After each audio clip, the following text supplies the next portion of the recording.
While there have been several Oscar wins, which I've labeled as no-brainers, that is, it was a foregone conclusion that those performances would win, there have also been many Oscar nominees whom I believe had almost no chance of winning, either because the competition was simply too strong or that they shouldn't have been nominated in the first place. I'm Michael, aka Oscar Man, and in another subjective exercise, I want to review some Oscar-nominated performances that I feel didn't have, as Maggie Smith said in California Suite, a hope in hell of winning. And for this video, I'll cover those nominees only in leading roles. I'll start with an actress whose nomination didn't bring her roles of equal quality.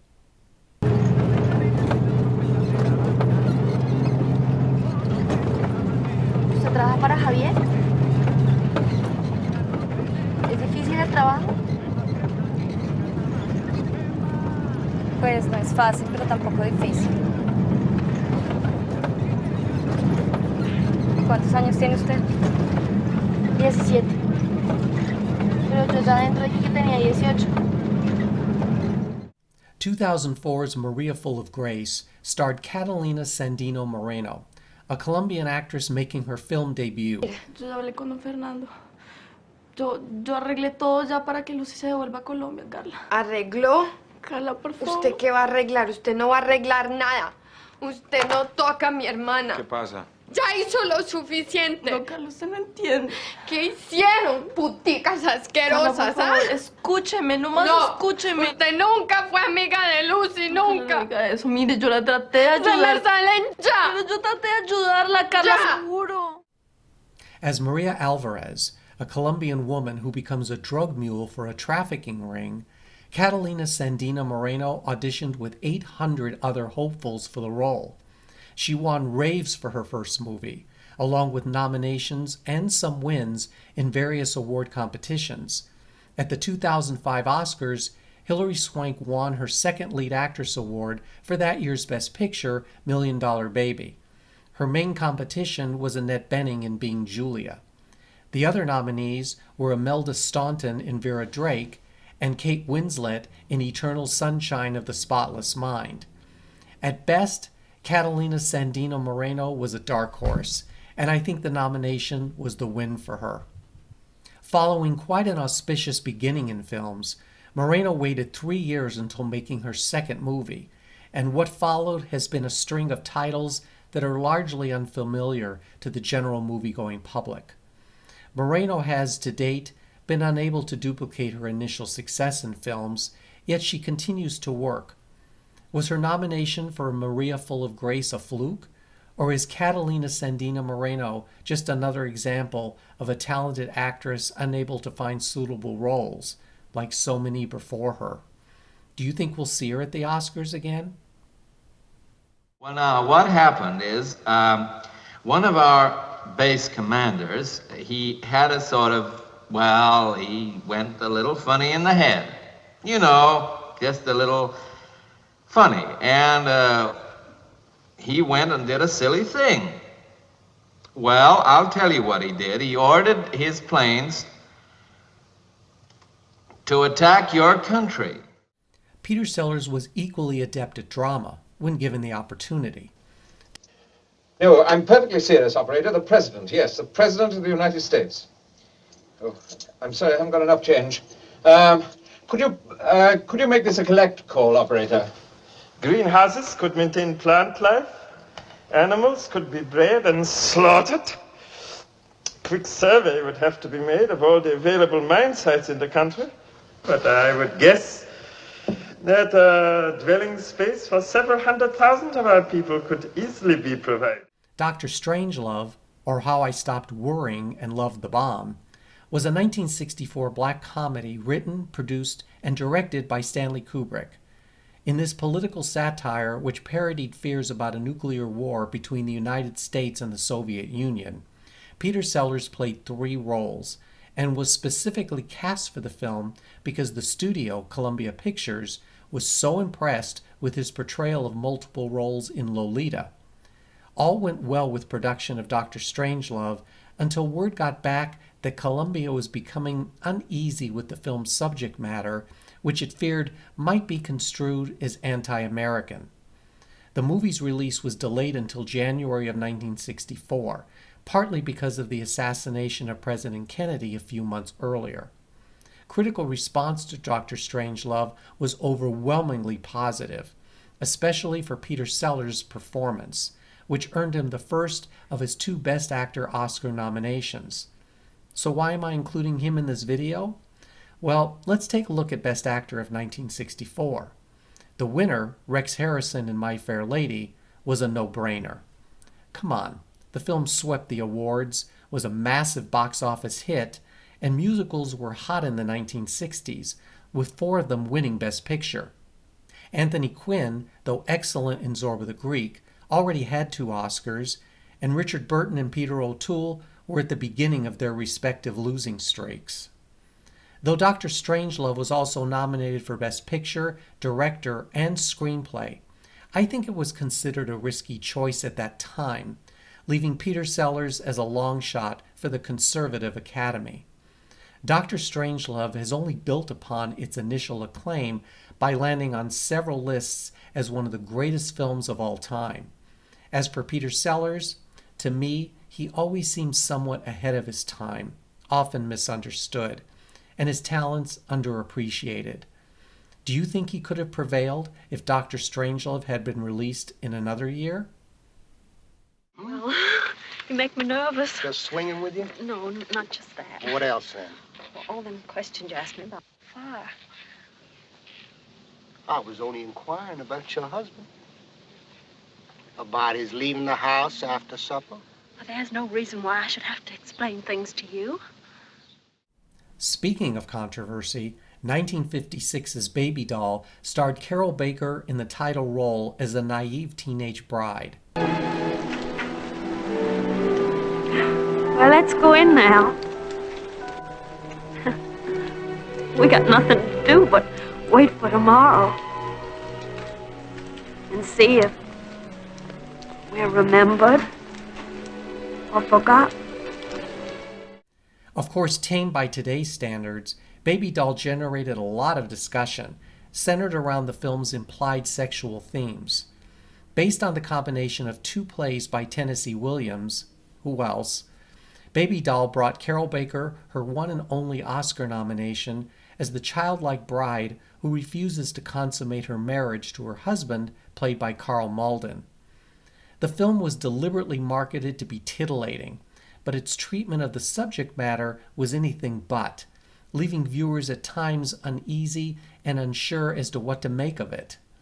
Of course, having the Archbishop of New York condemn the film as morally dangerous kept some people away, even though Catholic Bishop James Pike claimed that the 10 Commandments had more sensuality than Baby Doll. To make matters worse, Time magazine said Baby Doll was, quote, just possibly the dirtiest American-made motion picture that has ever been legally exhibited, unquote. There are conflicting reports as to whether Baby Doll made a profit or lost money, but it did earn 4 Oscar nominations. Ingrid Bergman won her second Best Actress Oscar for that year's Anastasia, and I believe that Deborah Kerr came in second for The King and I. Katharine Hepburn for The Rainmaker and Nancy Kelly in The Bad Seed likely trailed, and because of all the controversy, I doubt Carol Baker earned too many votes. Baby Doll was only Baker's 3rd film, and it established her as an A-list actress, landing her roles in major films of the 50s and 60s. Now retired at 94, Carol Baker is perhaps best known for her Oscar-nominated role in Baby Doll because of the film's notoriety. Ma che te ne importa?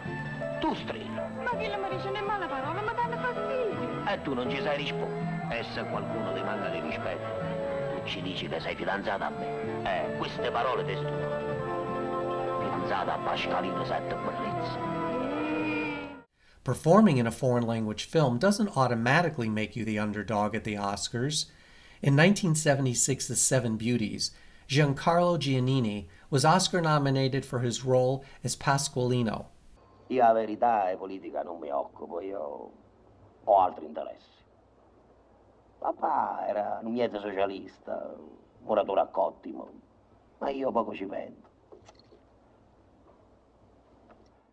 Written and directed by Lena Wertmuller, Seven Beauties told the story of an army deserter in World War II who, while in prison camp, reminisces about life with his seven beauties, his sisters. Shot in Naples, Italy, Seven Beauties became the first film in which its female director was Oscar nominated. Giancarlo Giannini and Lena Wertmuller previously collaborated on the hugely successful Swept Away, released the year before Seven Beauties. Though Giannini received acclaim for his performance, the Best Actor lineup consisted of Peter Finch, the winner for Network, his co-star William Holden, Robert De Niro in Taxi Driver, and Sylvester Stallone in Rocky. Whatever chances he thought he might have had of winning, Giannini actually showed up to the ceremony, which was classy. His subsequent film work was a mixed bag of American and foreign productions, and despite the popularity he achieved with American audiences, Giancarlo Giannini was unable to capitalize on the success of Seven Beauties, at least here in the United States. We're showing off. And you were showing off. You wanted to win. I know you did. Not by cheating. No, I know. You wanted to be honestly, truly, genuinely superior as only an American who knows nothing about anything can be. Tom and Viv was a 1994 drama based on the play about the relationship of American poet T.S. Eliot and his first wife, Vivian. £3 should just about do it. Buy you some chocolate as a treat. Viv, it's time I went. Well, goodbye then. Well, I can't very well go to work without my trousers, now can I? Viv, where have you put my clothes? In my briefcase, where is it? I'm afraid they've gone. Vivian. A great poet shouldn't have to work in a squalid little bank. He should be here writing poems where I can help him. Though not exactly critically acclaimed nor a success at the box office, Tom and Viv did score 2 Oscar nominations, including one for lead actress Miranda Richardson. I've spoken numerous times about the 1994 Best Actress race and the slim pickings among its nominees. Miranda Richardson was on her second nomination following her supporting role in 1992's Damage, and I don't think she had any chance of beating winner Jessica Lange in Blue Sky. And many of you already know what I think of that Oscar win. If anyone came in second, it was Jodie Foster in Nell, followed by Winona Ryder in Little Women and Susan Sarandon for The Client. I know Tom and Viv has its share of admirers, but I think Miranda Richardson was along for the ride, given the film's overall lack of support. Now remember, I'm not disparaging any of the performances discussed in this video. I'm merely surmising on each actor's Oscar chances the year they were nominated.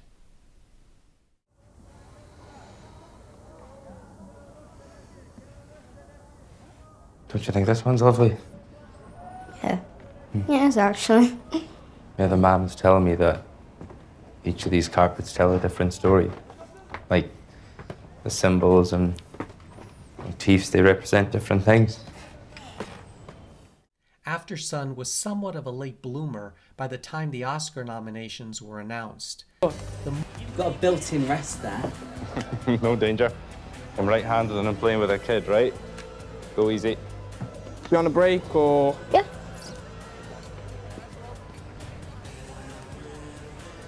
Good. Well done. So what's your sister's name? Sophie. Oh, nice. I'm her dad, though, actually. The moving 2022 autobiographical drama about a young girl's memories of a holiday spent with her father won nearly unanimous raves across the board and earned its star, Paul Mescal, a Best Actor nomination, which came as somewhat of a surprise as he missed inclusion at the Golden Globes and SAG Awards. The Best Actor race was particularly strong for 2022, with 2 frontrunners battling it out, Austin Butler in Elvis and Brendan Fraser, who won for The Whale. Likely not far behind was Colin Farrell for The Banshees of Inisherin and the wonderful Bill Nye for Living.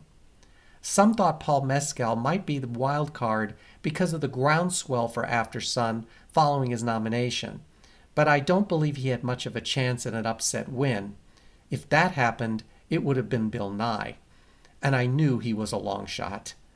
That said, Paul Mescal is hardly a flash in the pan, poised for future work, including his role as Paul McCartney, as well as the years-long scheduled production of the musical Merrily We Roll Along.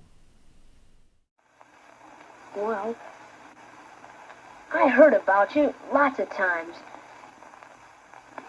Sure. What'd you hear? Well, I heard that you were bad. How are you bad? Hmm? Well, see, some people are good and some are bad. Valiant is the word for Carrie is not a film I imagine many people remember or have even seen. We're finished now. The three runaways from Caribbean who were to stand together whatever happened against the world.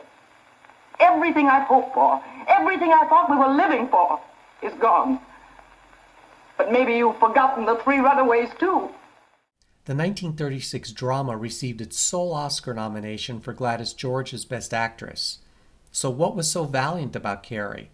Well, she's an enterprising prostitute who, after being run out of town, heads to New York, starts a successful dry cleaning business, and cares for two orphans after a mess of entanglements with a prior client, his lady friend, a train wreck, and jail time. I think persistent would have been a better word for Carrie. Nonetheless, Gladys George received praise for her strong performance, with the New York Times going as so far as to state that the film was more moral and uplifting than Pollyanna. Okay. The Academy named Louise Reiner the Best Actress of 1936 for The Great Ziegfeld, choosing her over nominees Carol Lombard in My Man Godfrey, perennial nominee Irene Dunne, this time for Theodore Goes Wild, and Norma Shearer in Romeo and Juliet. The largely unrecognized Gladys George continued working in films up until 1953, when sadly she died the following year of a cerebral hemorrhage. She was only 50 years old. Are these the same outsiders who took the corn from our mouths when the potatoes went rotten in the ditches? Ah, no bull. Are these the same outsiders who took the meat from the tables when we lay in the ditches with the grass juice running green from our mouths? Take it Are easy, these the boy. same outsiders who drove us to the coffin ships and scattered us to the four corners of the earth? Are these the same outsiders who watched whilst our valley went silent, except for the cries of the last starving child? 1999's The Field was filmed in Ireland and featured a Best Actor nominated performance by Richard Harris. Ask her what she told her father. Told my father what? What you told her to get her to open her legs. What are you saying? It's what you said.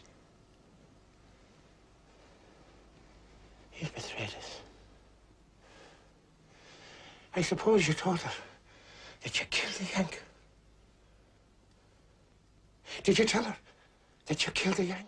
A previous nominee for 1963's The Sporting Life, Richard Harris had a successful career in a variety of mediums, receiving praise for his work in Camelot as well as for the recording of the classic MacArthur Park. In The Field, Harris played Bull McCabe, the patriarch of the family who was in danger of losing their generation's owned field to a wealthy American. Though The Field was not widely seen by moviegoers at the time, nor admired much by the critics, Richard Harris managed to eke out a nomination for his performance. Respected among his peers in the industry, Harris lost to Jeremy Irons in Reversal of Fortune. And I'm pretty sure that the other nominees, Kevin Costner in Dances with Wolves, Robert De Niro in Awakenings, and Gerard Depardieu in Cyrano de Bergerac, got their share of votes too. What's surprising to me is that Richard Harris never received an honorary Oscar for his decades-long filmography. Did you see The Field? What did you think of Harris's nominated effort? What are we you want with a new routine? We doing all right with the ones we got, ain't we? Oh, sure. We're sitting right on top of the world. We got more money than Rockefeller. To say nothing of a big Rolls Royce and a beautiful home on Long Island. Listen, we ain't doing so bad. We're working all the time, ain't we? We ain't hanging around Broadway making touches, are we? No, but with your talent, nothing could stop you. If you'd only be serious for a change. Why should I be serious? My wife's talents will keep us going. I'm talking about you. Listen, honey, you gotta make up your mind. I'm just a Hulk comic.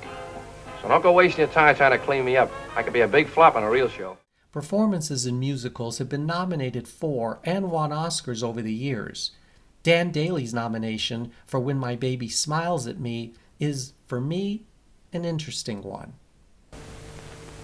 No, on the level, Lefty. I was standing in the gate when Bozo wanted to get the tickets, and he never showed up again. I had to sing my way across. That's an idea. I think I'll get an accordion and work ferries. You ain't saying things, Skid. That's really Bond. Don't kid me, pal. I wouldn't kid you. The Trials and Tribulations of Skid and Bonnie Kane, two vaudeville performers of the 1920s, comprised the gist of the story for this 1948 film. As Skid, Dan Dailey earned his first and only Oscar nomination for his skills as a song and dance leading man. When My Baby Smiles at Me was considered entertaining by the critics, and at the box office, it became 20th Century Fox's highest-grossing film of the year. Dan Dailey was nominated alongside what I think was an eclectic group of performances, among them Lou Ayres for Johnny Belinda, Montgomery Clift in The Search, Clifton Webb for Sitting Pretty, and the Best Actor winner, Laurence Olivier in Hamlet, to whom I doubt the other four came even close. Dan Dailey's was one of those nominees whom I wouldn't have spent a lot of money on for a tux. Just saying. Before I close with one more performance that I never thought had much of a chance of winning an Oscar, I appreciate you for spending your time with me, wherever you are in the world. At the video's end, will you please hit the like button, subscribe to the channel if you haven't already, and be sure and click the notification bell so YouTube can let you know when I post each weekly video, as well as the daily polls, where your votes always count. haces? Ya dime. No puedo, estoy muerta. Ah.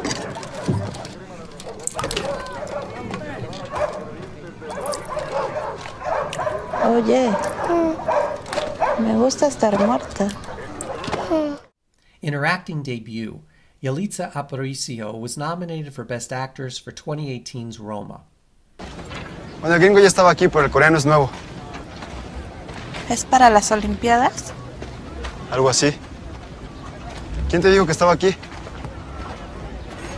Es que el cuñado de mi vecina entrena aquí contigo. Fue Ramón. No. Pinche gordo. Pero ahí donde lo vea, su calentadita al puto. Chin chin. The first indigenous American woman to be Oscar nominated, Yalitza Aparicio received her graduate school education as a preschool teacher when she was cast as Cleo. The novice attended a casting call after seeing a flyer, and she won the part over 110 other women who auditioned for the role. Writer-director Alfonso Cuarón shot the film in sequence, which is rarely done, but something that Aparicio appreciated, as she claimed it helped her develop her character. Not nominated at the Golden Globes nor the SAG Awards, Yalitza Aparicio's inclusion in the Best Actress lineup was a surprise, at least it was for me. And though Roma had its legion of supporters, earning 10 nominations, I was positive that the actress had zero chance of winning come Oscar night. The competition? Another film newcomer, Lady Gaga for A Star is Born, Melissa McCarthy for Can You Ever Forgive Me, Olivia Colman in The Favorite, and the winner, Glenn Close in... Oh, wait a minute. That's not how it went down, was it? Since her Oscar-nominated performance, Aparicio has appeared in 4 films, none of which I'm familiar with. I don't know if she ever returned to teaching, but I am interested to find out if she finds film work along the lines of Roma, or if she ends up as a one-and-done Oscar nominee. Come on, tell me what you think.